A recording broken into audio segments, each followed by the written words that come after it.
Remember how Ron DeSantis said, Florida is where woke goes to die. And then he started doing a bunch of stuff to prove that point.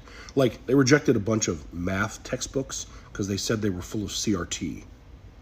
And then they said they weren't going to allow CRT in these classrooms of these young children, even though that wasn't happening. And then they started saying, we're going to restrict what books they see. We want to look at what books they're showing kids. And they framed it as it was about sexual content. But then a bunch of books started being pulled, like The Diary of Anne Frank, or books about the Underground Railroad, or books about Harriet Tubman were pulled.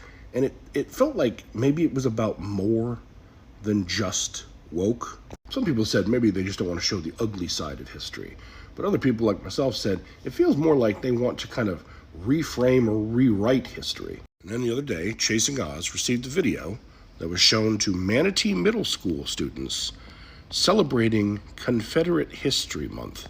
If you didn't know, April is an official celebrated month here in the state of Florida named Confederate History Month. Every year, our state celebrates and memorializes that valiant, brave fight and the countless sacrifices made by our men and women during what is known as the Civil War, but may be more correctly titled the War to Prevent Southern Independence.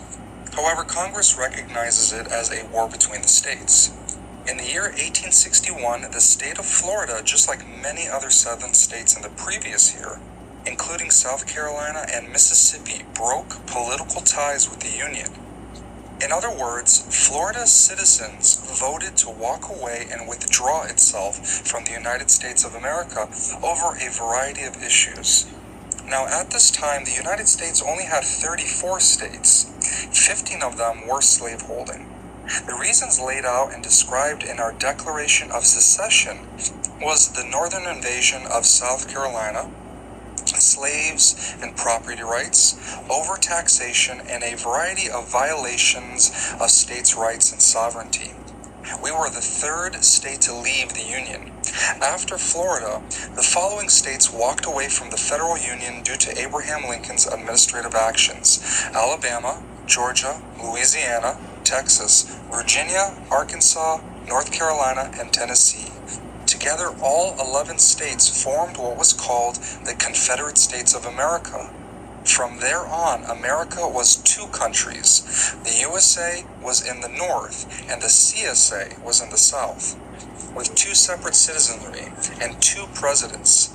If we look at the map up here on the left, the Union is in blue, which had Abraham Lincoln as president, and the Confederacy was in red in the South, which had President Jefferson Davis. Stay tuned to next week for more interesting Florida history. Teachers in this district have been warned not to speak out against this. Their unions have warned them not to do anything to make DeShit Stain angry. Yeah, that was shown to middle school students during General Assembly. And when she showed that, a bunch of people were like, you're lying.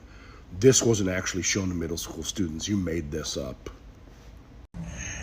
Some parents are calling this video Confederacy propaganda, and it was played in front of an entire school. Thanks for watching NBC2 Tonight. I'm Peter Bush. Collier County Public Schools say a teacher at Manatee Middle School put the video together to celebrate Confederate History Month, but they did so without permission. Tonight, NBC2's Gage Golding is local outside Manatee Middle, where parents want this teacher fired. The district wouldn't say who this teacher is. However, a spokesperson did tell me that they still have a job while the school investigates. Now, that video wasn't approved, so that teacher's going to get in trouble. But this is the slippery slope. Those who fail to remember history are damned to repeat it.